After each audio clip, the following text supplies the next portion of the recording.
Hello, my beautiful friends. Welcome back to Cooking with Lynn. Today I have a 20-year-old recipe that I've been using. It is a rigatoni, and it is so good, so delicious. I'm going to start out here. Here we go. I'm going to roast my tomatoes in a 450 degree oven for about, I don't know, I just lightly douse that there. About a tomato, kind of roll them around, and we're going to bake these for about, 16, 17 minutes, just until the skin is blistered so that it's easy for us to peel the skin off. The skin on tomatoes can be really tough. You don't want them. All right, I'm going to roast these now at my 450 degree oven for, going to actually halfway in between turn them so that they're being evenly roasted. While the peppers are roasting, I'm now going to turn on a very, as you can see, a very large pot. I like my 10-quart pot of water. Get that boiling for the rigatoni. And we have the tomatoes roasting in the oven. I have the timer set for 8 minutes. Then I'm going to turn the tomatoes. And then I also have on the water getting ready to boil for the rigatoni. And next,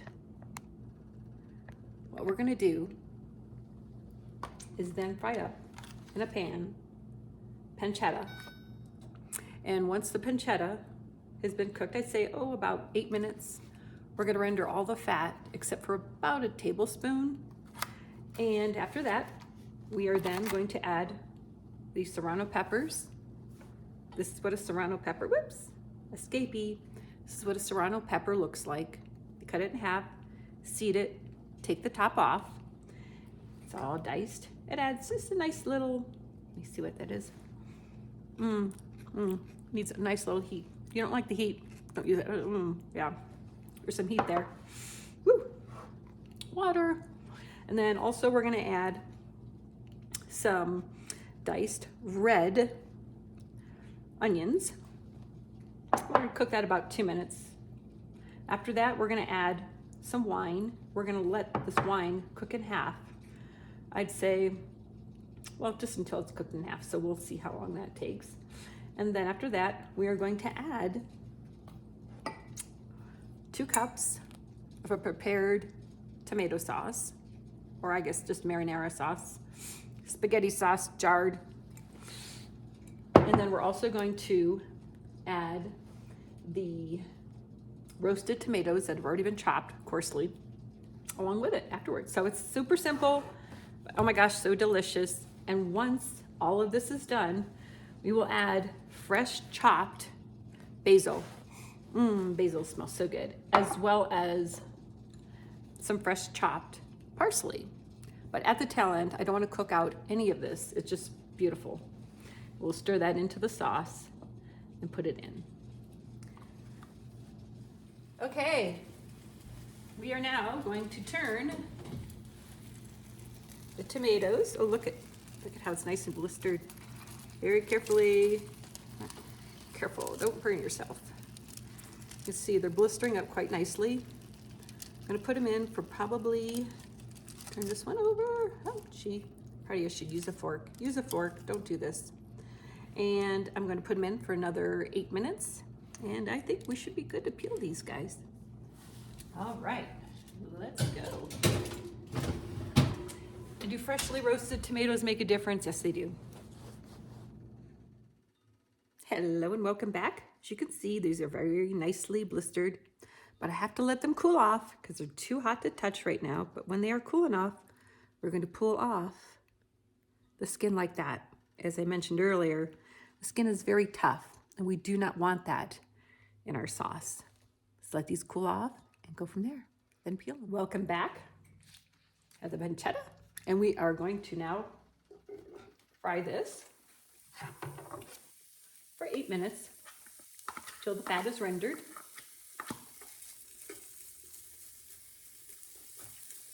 And after 8 minutes, they're going to add, like I said before previously, the serrano peppers and the onion for a couple more minutes. And then we're going to add in the wine until it's about halfway gone. All right. Hello and welcome back. We have the pancetta. As you can see, it's beautiful. It adds, why pancetta? Well, it adds a very salty and savory taste to any Italian dish. And it's perfect in its own way. So now let's add the onion, red onion.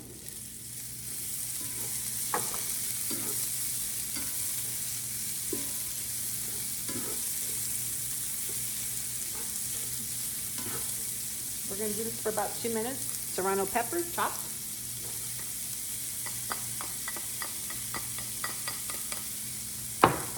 A little bit more tomato, or not tomato. Looking at the tomatoes. All right. Now we're going to let this cook for a couple of minutes. Oh, it smells so good. Oh my gosh. Wow. It smells so good. Pancetta, tomatoes, or not tomatoes. I keep calling the onions tomatoes.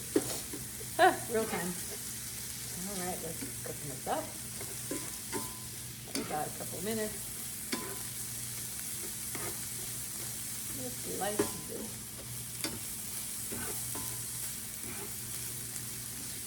Oh, it smells so delicious. Pancetta, I add this to a lot, but this is like my 20-year-old recipe that I've used forever. And it is like the best. This is my favorite of all my dishes that I cook. This is my favorite, for sure.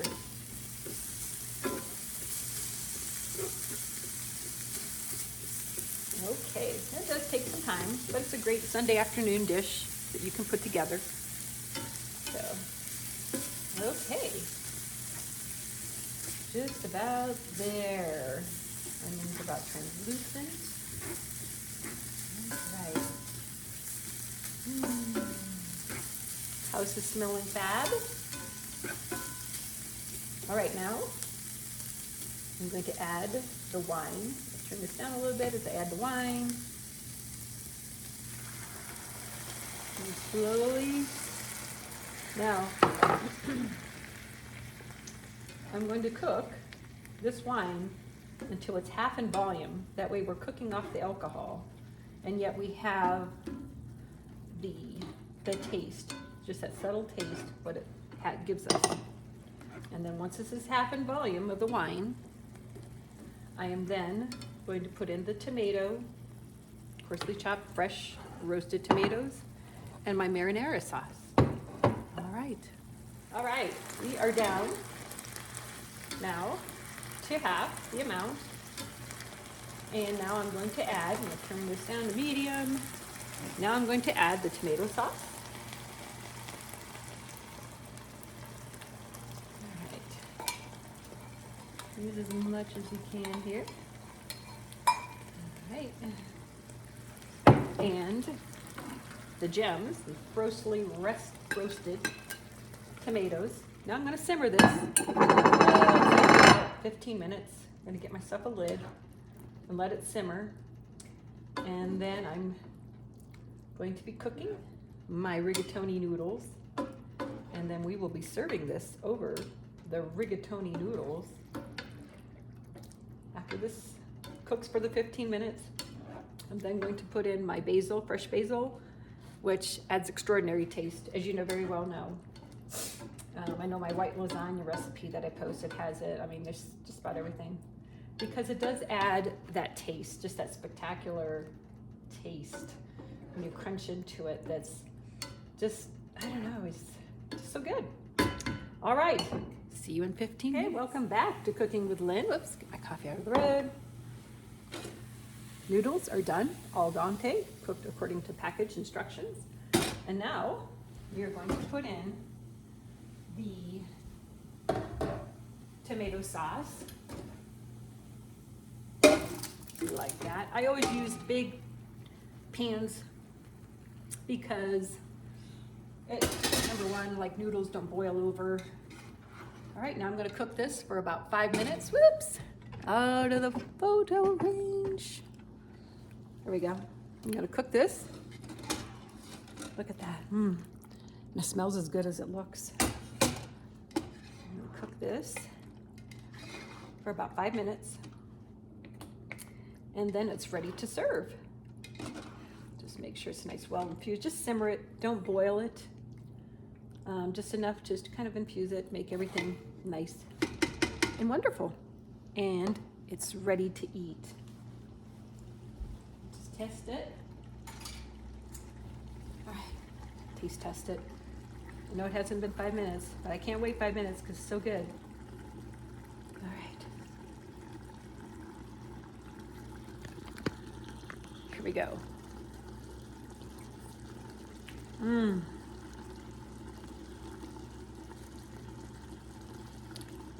That is so perfect.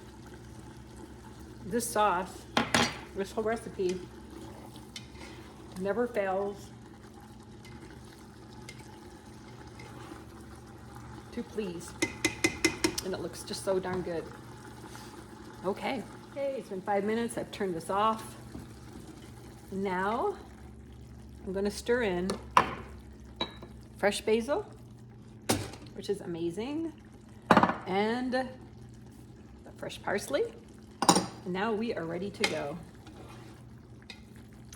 All right. Oh, this looks so freaking fabulous. Oh my gosh. And the taste with those aromatic herbs are just absolute amazing. Try it again. All the herbs now. Oh yes. Ooh. Hot. Let it cool off. Oh, fabulous. And here it is, topped off with Parmesan Reggiano, my favorite, of course, along with fresh basil, ready to go.